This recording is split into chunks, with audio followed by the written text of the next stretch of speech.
Cup থেকে চা এইভাবে গড়িয়ে পড়ে কেন? আর আজকের ভিডিওতে এমন একটি প্রাণীর কথা বলবো যার কখনো মৃত্যু হয় না। আর ইটের রং সবসময় এরকম হয় কেন? এমনই সব ইন্টারেস্টিং ফ্যাক্টের ধামাকা হতে চলেছে এই ভিডিওতে। তাই ভিডিওটি শুরু করার আগে এখনই একটি লাইক করে দিন। নাম্বার 15, আপনি কি কখনো জঙ্গলের মধ্যে একটি বড় 3 মাস থাকার কথা ভাবতে পারছেন? হয়তো পারছেন না, তাই না? কিন্তু অ্যামাজন জঙ্গলের মধ্যে মাঝে মাঝে এমন কিছু জিনিস পাওয়া যায় যেগুলো বিজ্ঞানীদের অবাক করে দেয়। কিছু বছর আগে অ্যামাজনের রেন ফরেস্টের মধ্যে একটি মরা তিমি মাছ পাওয়া গেছে, যেটা সাইজে খুবই বড় ছিল। আর সমুদ্র এই জায়গাটা থেকে অনেকটাই দূরে আছে।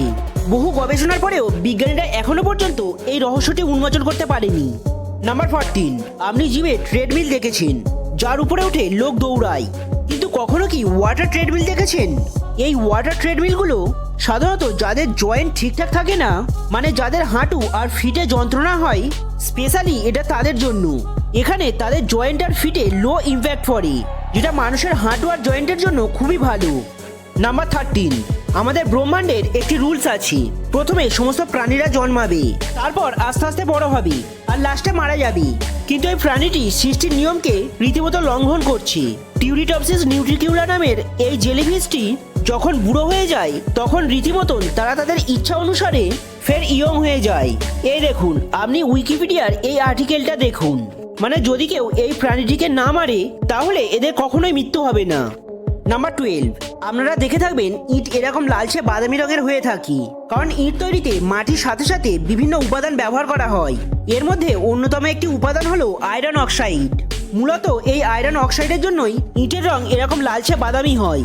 আর ইট সম্বন্ধে আরো একটি তথ্য জানিয়ে রাখি, ইট 1-2 দিনে তৈরি হয় না। একটি ইট তৈরি করতে প্রায় 1 মাসের কাছাকাছি সময় লাগে। নাম্বার 11, আমরা বলি না যে জাস্ট এ মোমেন্ট, তো এই জাস্ট এ মোমেন্ট মানে কতটা সময় বোঝায়? সাধারণত আমরা 5-6 সেকেন্ড মনে করি, কিন্তু জাস্ট এ মোমেন্ট বলতে 90 সেকেন্ডকে বোঝানো হয়। নাম্বার 10, এটা সব থেকে ইন্টারেস্টিং।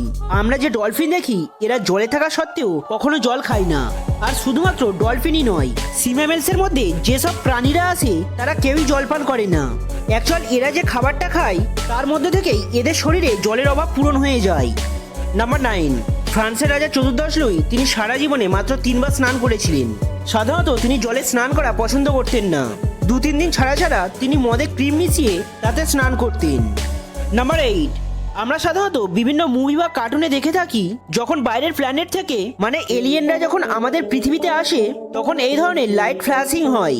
কিন্তু এটা দেখুন, এই ছবিটা একটা ক্লিক করা ফটো। এটা একটা ন্যাচারাল ফিনোমিনা। এগুলোকে লাইট পিলার বলা হয়। সাধারণত যেসব জায়গাগুলিতে বরফ জমে থাকে এবং খুব ঠান্ডা অ্যাটমসফিয়ার থাকে সেই জায়গাগুলিতে এগুলো দেখা যায়। নাম্বার 7, এই লোকটা ভিক্ষা করার জন্য একটি দুর্দান্ত আইডিয়া লাগিয়েছে। এর হাতে একটি বোর্ড আছে যেখানে লেখা আছে কোন ধর্মের মানুষ সব থেকে বেশি গরিব লোককে সাহায্য করে, আর নিচে আলাদা আলাদা ধর্মের জন্য আলাদা আলাদা বাটি আছে। এতে সে পয়সা কামানোর জন্য মানুষের ইমোশনকে কাজে লাগাচ্ছে। মানলাম এ যেটা করছে সেটা ঠিক নয়, কিন্তু এটা মানতেই হবে যে ভিখারিটি খুবই বুদ্ধিমান। নাম্বার 6, বইয়ের ইংরাজি শব্দ হলো বুক, কিন্তু জানেন কি এই বুক শব্দটি একটি ল্যাটিন ওয়ার্ড যার অর্থ হলো লিভার। নাম্বার 5, এটা পৃথিবীর সব থেকে কঠিন কোশ্চেনের মধ্যে একটি। যদি দুজন ব্যক্তি চেস খেলে আর তার মধ্যে একজন ফিউচার দেখতে পায় আর অপরজন মাইন্ড রিড করতে পারি, তো এক্ষেত্রে এই দুজনের মধ্যে দাবা খেলাতে কে জিতবে? আপনি যতই ভাবুন না কেন এটা একটি জায়গাতে গিয়ে আটকে যাবে। আচ্ছা, আপনাদের কি মনে হয় এদের মধ্যে কে জিতবে? কমেন্ট করে জানান তো দেখি। নাম্বার 4, 1930-তে ইঞ্জিনিয়াররা অ্যালিগালি একটি রেনমেকিং মেশিন বানিয়েছিল, মানে তারা যে কোনো জায়গাতে বৃষ্টি হওয়াতে পারত অ্যাকর্ডিং টু ভেরিয়াস রিপোর্ট। কিন্তু কেউ হয়তো এই মেশিনটিকে ডিস্ট্রয় করে দিয়েছিল, আর এই রহস্যটি এখনো পর্যন্ত আনসলভড। নাম্বার 3, একটি স্টাডিতে দেখা গেছে চকলেট খেলে মানুষের ম্যাথামেটিক্যাল স্কিলের উন্নতি হয়। তো যেসব বাচ্চারা ম্যাথে কাঁচা আছে তারা ডেলি একটু করে চকলেট খেতে পারেন। নাম্বার 2, আমরা সাধারণত মাছি এরকম ছোট দেখে থাকি, কিন্তু পৃথিবীতে এমন এক ধরনের মাছি আছে যেটা প্রায় 2.5 ইঞ্চি পর্যন্ত বড় হয়, আর এটাই পৃথিবীর সব থেকে বড় মাছি। তবে এটা 1981 সালের পর থেকে বিলুপ্ত হয়ে গেছিল, কিন্তু রিসেন্টলি ইন্দোনেশিয়াতে ফের এই মাছিটিকে দেখা গেছে। নাম্বার 1, কাপ থেকে চা ঢালার সময় চা এইভাবে কেন পড়ে?